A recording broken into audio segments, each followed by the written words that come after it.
Re-Zero, Side Story, The Dragon Nation, Meili's Witchbeast Observations 3, Chapter 1. The sky gleamed white. And it was in that moment of realization that a portion of the desert vanished into oblivion. A tempest of wind swept sand soared skyward, only to descend back down from the clear, blue sky like rain. Their vision blurred in a yellowish haze as the fine grains of sand permeated the air, threatening to contaminate each and every breath. "Cover your mouths tightly," Reinhard yelled. "The sand is infested with miasma. Be careful not to accidentally breathe it in." "I can't bear the taste of this sand anymore," Flam moaned. "The taste of humiliation," grasses concurred. Pulling their anti-sand cloths over their mouths, the petite figures sitting side by side on the driver's seat hollered with all their might as Meili clutched her own mouth shut, stifling her own cries. She felt the crimson scorpion that had made her hair its nest pop out and start snapping its pincers in alarm. Meili could totally understand how the excited small crimson scorpion was feeling, but no matter how it protested, this small witchbeast, no, everyone there including Meili, could do nothing. Except for one person, Reinhard, she cried out to the Sword Saint, whose name resounded, who was the reason they hadn't turned to dust. The red-headed knight, descending from the dragon carriage that traversed the sandy terrain, stood at the brunt of the swirling light. Raising his sheathed sword, housed in a white scabbard engraved with the claws of a dragon, he gazed intently over the expanse of the desert. A moment later, another burst of light surged forward as the swinging sword met it head-on, cleaving through its attack. The severed light emitted a splashing sound as it dispersed, demonstrating its destructive force in the distance, missing its original target and creating yet another massive crater in the great sandy plains of the Augria sand dunes. The second blow, following closely behind the first, held the power to vaporize not only Meili's petite form but the dragon carriage that carried her, leaving no trace behind should they be struck directly by the light's tremendous force. Yet it was nothing more than a mere act of exhaling for their opponent. It was the same with Naked Lady. "But why is the reception so extreme?" Meili said through a stifled scream, voice brimming with indignation. Despite having painstakingly overcome the challenges of sand time, as Meili and her party ventured toward the tower beyond the desert, what had awaited them was a rough greeting from Shaula, the self-proclaimed star keeper of the tower. They had barely survived the previous encounter thanks to the strenuous efforts of Emilia, Julius, Subaru, and Beatrice. And with the loss of Shaula, they never expected such a situation to arise again. "However, what did you say to that dragoon?" Meili cried. Far, far away, a breath of light radiated from the tower of sand in the distance. The source of the light was a massive, blue-scaled dragon, perched atop the tower as a proxy for the absent caretaker, the divine dragon, Vulcanica. A voice muttered from inside the dragon carriage as the menacing sound of a little red scorpion snapping its pincers rattled in their ears. Such was the rough welcome to Meili as she made her return to the Pleiades watchtower. Chapter 2. The time was 2 days before facing the tumultuous welcome of the divine dragon, Vulcanica. "Got it? You must never open your heart so easily," warned the younger Arnrose, as Meili's lips twitched in response to the seriousness in her face and voice. Arnrose carried a strong sense of responsibility and was keenly aware that she had been entrusted with Meili's safety by someone important.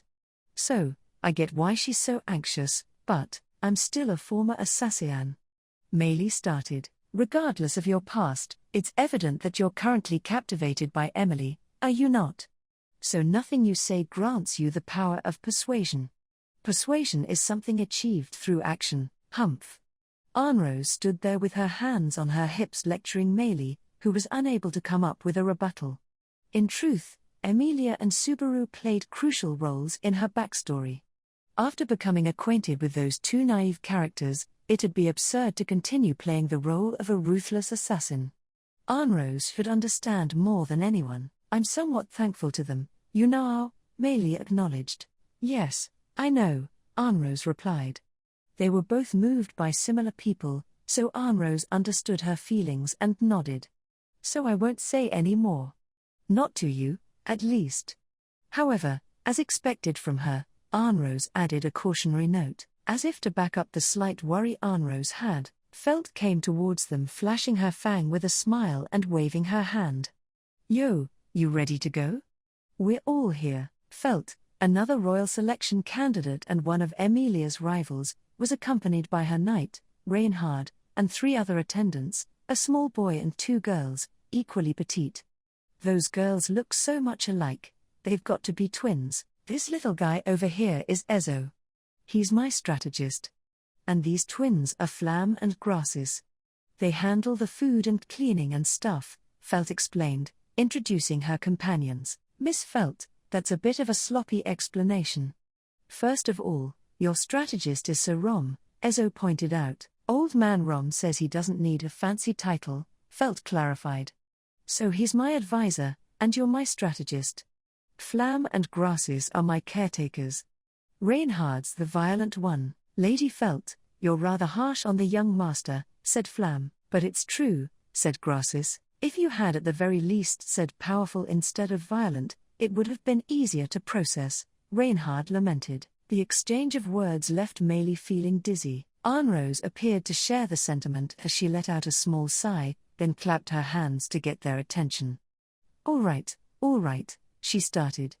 Lady Felt, thank you for introducing your companions.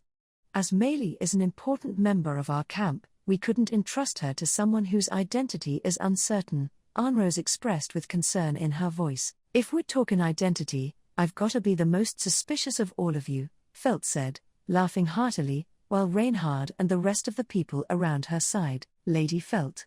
Surprised at Felt's nonchalance in describing her own upbringing, Meili surveyed her camp once more. She wanted to take a better look at the members who would be heading to the Pleiades watchtower with her. Accompanied by Arnrose, Meili had an audience with the Council of Wise Men at Lagunica Castle. There, she used her ability to manipulate witchbeasts as a bargaining chip, requesting indemnity for her past crimes. The Council of Wise Men agreed, but with a condition: Meili had to prove her usefulness. In other words, Meili must prove that she could traverse the Augria sand dunes with her power, and in order to prove that, the ones who had volunteered to accompany her were. But are you certain about joining us, Lady Felt? Arnrose questioned. It was I who provoked them, Felt insisted, confidently pointing her thumb at herself. And it was probably fate that I was there. On top of that, my testimony holds more weight since I'm from a different camp, wouldn't you say? You do have a point, Arnrose said, nodding reluctantly at Felt's suggestion. As Roswell's appointed representative, Arnrose herself couldn't accompany them on their return visit to the Pleiades watchtower. Thus, she had no choice but to entrust Meili's care to Felt and her companions, which must have been embarrassing for her to be clearly indebted like that.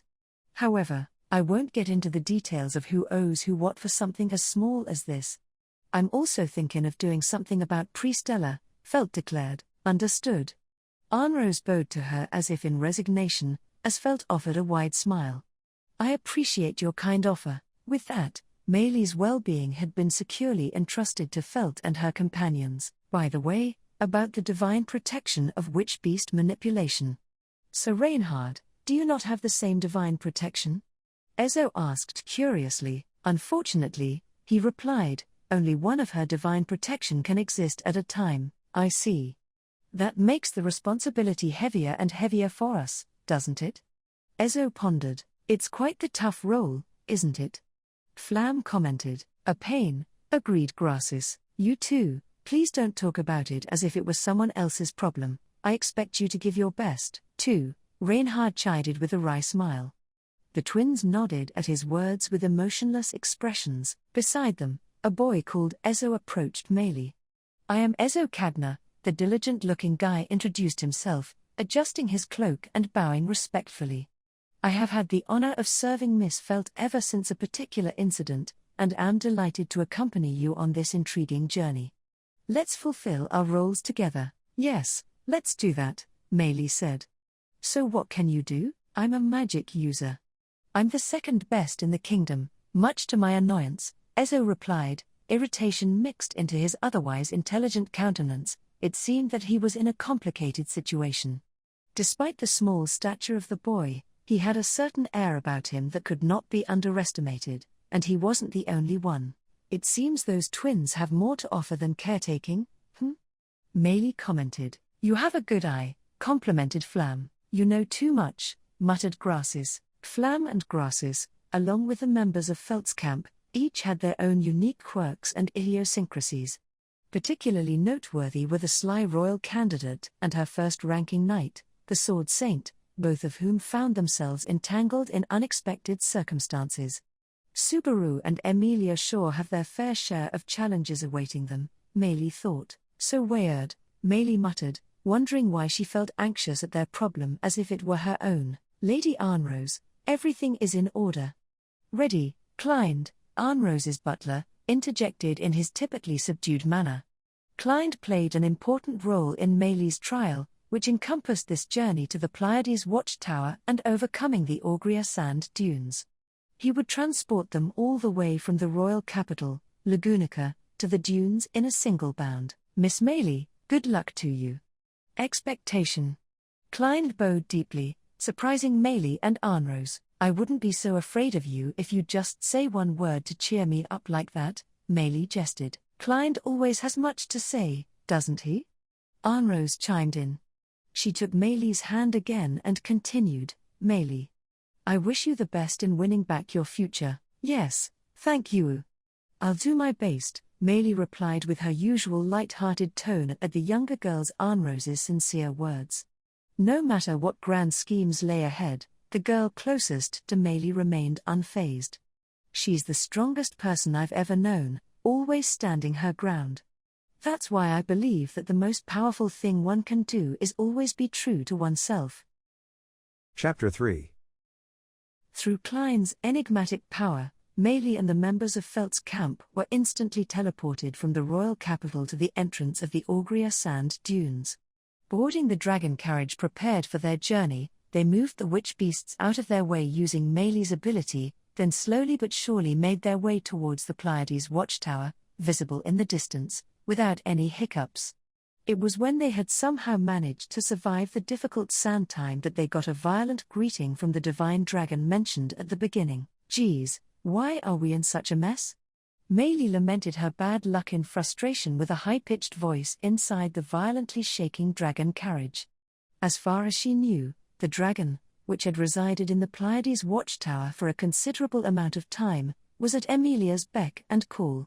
If she remembered correctly, then it had been asked to protect the tower on behalf of Shaula. This can't be happening.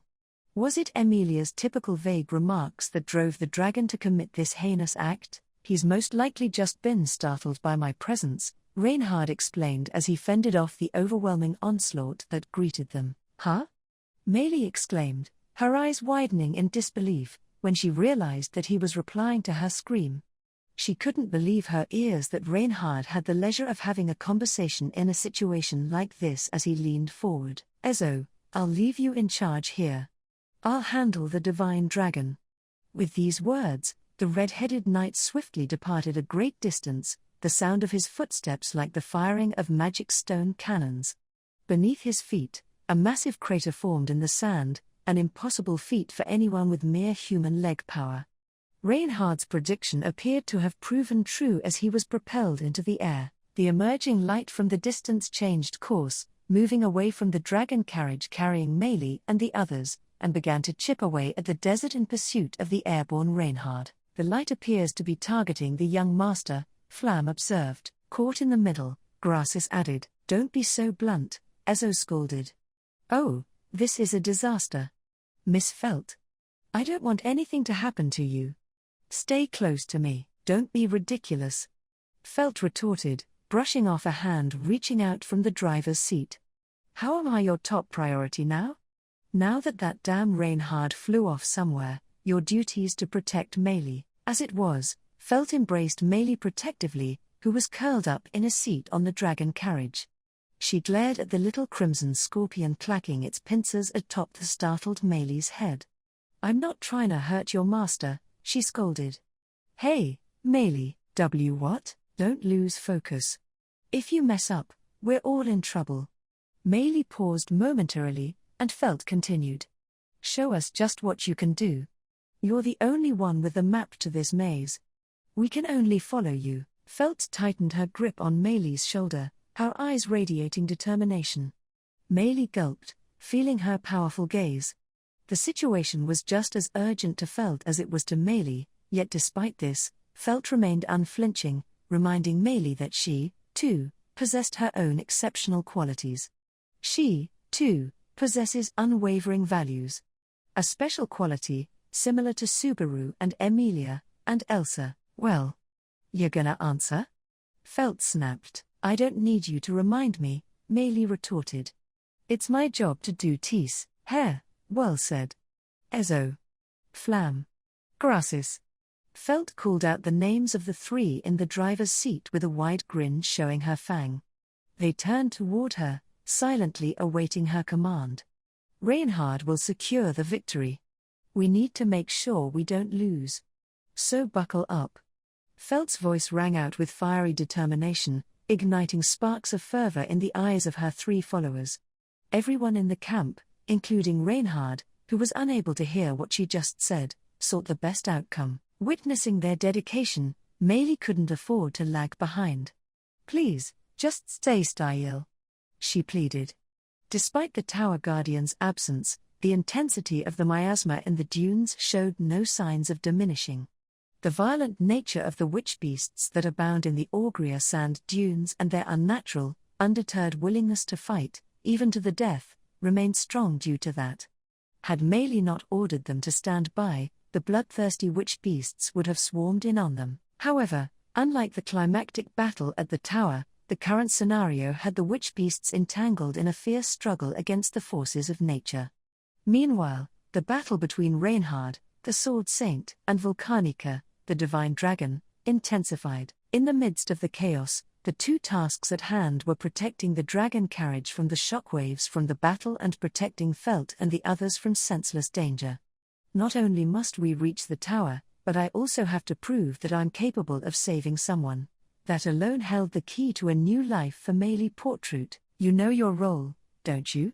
Felt asked, a mischievous smile playing on her lips as she glanced at Meili, fully focused and oblivious to her surroundings, sweat glistening on her forehead. Her gaze extended toward the decisive battle exploding over the expansive desert. I'll bet the girls who went to the Empire haven't the slightest clue that we're here fighting the dragon, Felt said, wetting her lips with a flick of her tongue. Meanwhile, to the complete ignorance of Felt and her camp, Emilia and Priscilla had simultaneously clashed with a dragon in the fortress city. Thus, each royal candidate was in the midst of their own intense battle.